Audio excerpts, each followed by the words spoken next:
पढ़ रहे हैं। वॉइस में हमने कल बताया था कि कैसे हम लोग एक्टिव वॉइस को पैसिव वॉइस में बदलते हैं। इसके लिए हम लोग को क्या क्या चीज जानना है। तो कल का क्लास में हम लोग पढ़े थे कि सबसे पहले हम लोगों को क्या जानना है, सेंटेंस में क्या सब्जेक्ट है, क्या वर्ब है, क्या ऑब्जेक्ट है। और जब हम ये पहचान लेते हैं तो क्या करते हैं, पैसिव वॉइस में बदलने के लिए एक्टिव वॉइस के ऑब्जेक्ट को पैसिव वॉइस में सब्जेक्ट बनाते हैं और एक्टिव वॉइस के सब्जेक्ट को पैसिव वॉइस में ऑब्जेक्ट बनाते हैं। और वर्ब का तीसरा रूप प्रयोग किया जाता है और according to the tense of sentence, sentence के टेंस के अनुसार हम लोग उसके टेंस में ऑक्सिलरी वर्ब का प्रयोग करते हैं और बनाते हैं। तो आज हम लोग टेंस में सबसे पहला चीज हम लोग पढ़ेंगे सिंपल प्रेजेंट टेंस। तो सबसे पहला काम इसमें क्या है कि सिंपल प्रेजेंट टेंस हम लोग को पहचानना है। सिंपल प्रेजेंट टेंस हम लोगों को पहचानना है। कैसे हम लोग पहचानेंगे कि सिंपल प्रेजेंट टेंस का वाक्य है, तो इसके लिए कुछ नियम है। नियम क्या है, सबसे पहला नियम है कि सिंपल प्रेजेंट टेंस के सेंटेंस में ये जो ऑक्सिलरी वर्ब है, ऑक्सिलरी वर्ब 34 का होता है, जिसमें से is, am, are, was, were, has, have, had, said, will, can, could, may, might, must, do, does, give, should, would, ought to, used to, need, dare, इनका प्रयोग प्राय हम लोगों को देखने को नहीं मिलता है। कहाँ? सिंपल प्रेजेंट टेंस में। इसके साथ ही और एक क्या होता है कि वर्ब का उसमें हमेशा मूल रूप प्रयोग होता है और कहीं कहीं वर्ब के साथ यस या ईएस भी लगा हुआ मिलता है।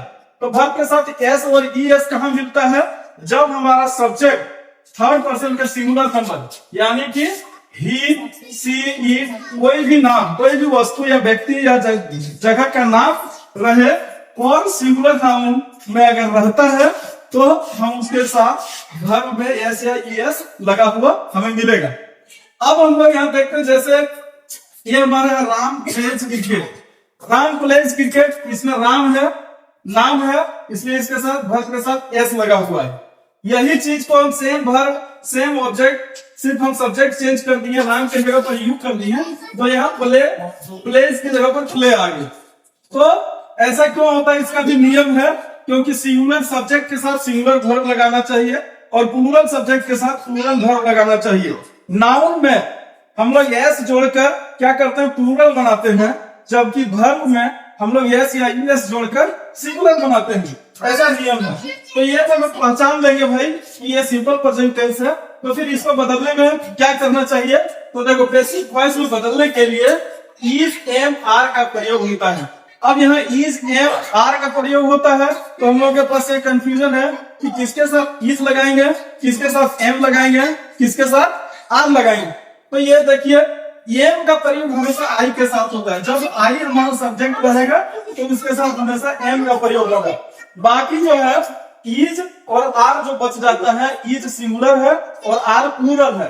तो सिंगुलर जितना भी सब्जेक्ट है, जैसे ही है, सी है, इट है, कोई भी नाम है, या सिंगुलर नाउन जैसे बॉयज हो गया, गर्ल्स हो गया, काउ गर्ल हो गया, काउ हो गया, तो इसके साथ हम लोग इज का प्रयोग करेंगे।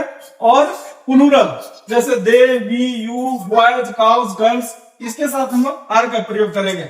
ये हम जानने के बाद अब आते हैं वर्ब का जो रूप होता है, चाहे वो एक्टिव वॉइस में कोई भी रूप में हो, फर्स्ट वर्ब का पहला रूप में हो, दूसरा रूप में हो, तीसरा रूप में हो, लेकिन जब हम पैसिव वॉइस में चेंज करते हैं तो वह हमेशा तीसरा रूप में रहता है। इसलिए हम लोग को वर्ब का तीसरा रूप यानी B3 का प्रयोग करना पड़ता है। चौथा अगला नियम है, ऑब्जेक्ट के पहले बाय का प्रयोग किया जाता है। ऑब्जेक्ट का पहले हम लोग बाय का प्रयोग करते हैं। जैसे यहाँ पर देखो, यह है, हमने एक वाक्य बनाया है, राम ईट्स मैंगो। इस सेंटेंस में राम जो है वो सब्जेक्ट है, ईट्स जो है वो वर्ब है और मैंगो जो है वो ऑब्जेक्ट है। तो नियम के अनुसार हम लोगों ने क्या किया, इस ऑब्जेक्ट को हम लोगों ने पैसिव वॉइस में सब्जेक्ट बनाया, तो मैंगो हमारा सब्जेक्ट हो गया। चूंकि मैंगो सिंगुलर में है, इसलिए इसके साथ हम लोग सिंगुलर ऑक्सिलरी वर्ब इज का प्रयोग किया और ये वर्ब हमारा इज है, तो इज का तीसरा रूप इटन होता है और ऑब्जेक्ट हमारा राम है, तो राम को हमने यहाँ लिखा और इसके पहले हम लोग बाय का प्रयोग किए। तो इस तरह से हम लोग सिंपल प्रेजेंट टेंस के वाक्य को आसानी से समझकर बना सकते हैं। धन्यवाद।